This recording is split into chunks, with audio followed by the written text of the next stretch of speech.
Happy new year दोस्तों। आज से मैं सामान्य ज्ञान की श्रृंखला शुरू करने जा रही हूँ और ये जो सामान्य ज्ञान है वो है ल्यूसेंट का।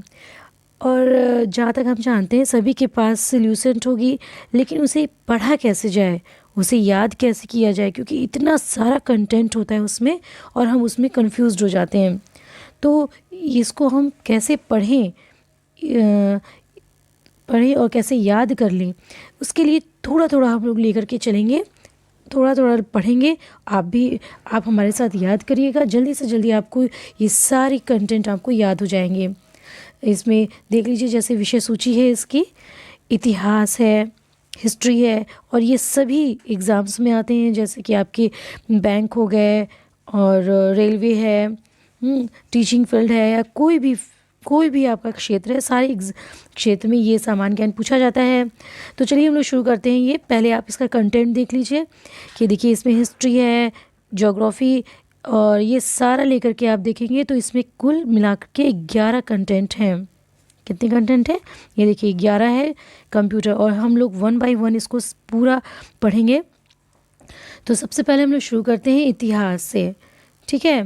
तो इतिहास में हम लोग थोड़ा थोड़ा पॉइंट लेके चलेंगे।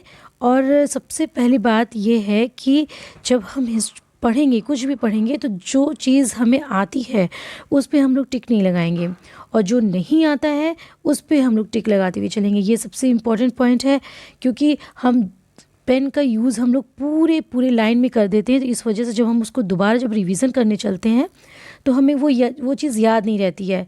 तो जो चीज़ हमें नहीं पता है उसी चीज़ पे हम अंडरलाइन करेंगे, ठीक है। तो चलिए शुरू करते हैं।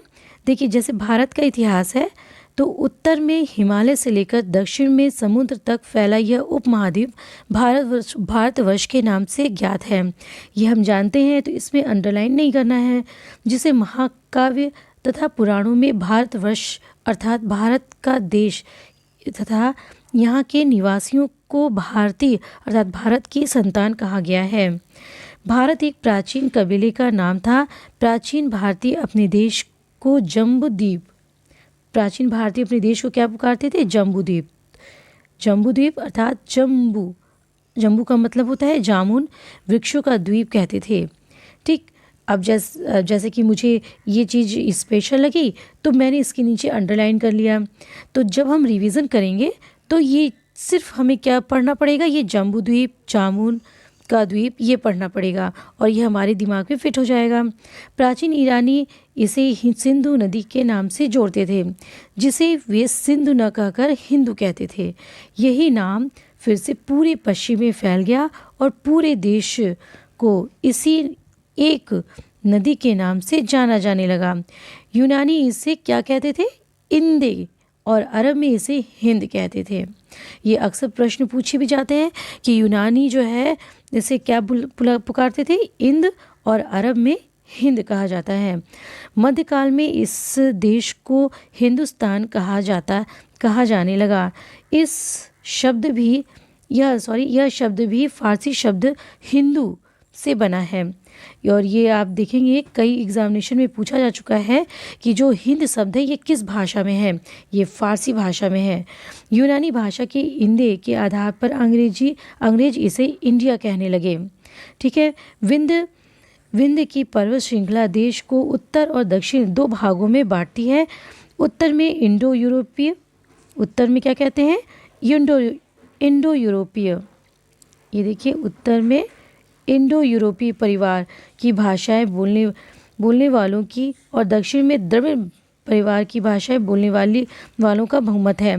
जो हमारा भारत है, कहते हैं जो ऊपर का एरिया है, ठीक है, ये जो ऊपर का एरिया है, यहाँ पे कौन सी भाषा बोलते हैं? कौन सी भाषा का परिवार होता है? इंडो यूरोपीय परिवार होता है। और दक्षिण में जो भाषा बोली जाती है उसको द्रविड़ परिवार मानते हैं। भारत की जनसंख्या का निर्माण जिन प्रमुख नस्लों के लोगों के मिश्रण से हुआ है वे इस प्रकार हैं। ये अक्सर हमारे जो ISPSS के क्वेश्चंस होते हैं इससे आते हैं कि वे इस प्रकार प्रोटो ऑस्ट्रेलाइड और पैलियो मेडिटेरेनियन, काकेशाइड, निग्रोयड और मंगोलाइड, ये क्या है, ये सारे ये नस्ल हैं। भारतीय इतिहास को अध्ययन की सुविधा के लिए 3 भागों में बांटा गया है। ये सारे लोग जानते हैं और जिसको हम लोग पढ़ते भी हैं, और 1 बाय 1 हम इसका अध्ययन करेंगे। ठीक है, जैसे प्राचीन भारत, मध्यकालीन भारत और आधुनिक भारत। सबसे पहले इतिहास को 3 भागों में बांटने का श्रेय जर्मन इतिहासकार क्रिस्टोफ सेलियरस को जाता है। तो हम इसके नीचे क्या करेंगे, अंडरलाइन कर लेंगे। किसके नीचे, क्रिस्टोफ सेलियस, क्योंकि ये तीनों भाग में किसने डिवाइड किया है, क्रिस्टोफ सेलियस ने डिवाइड किया है।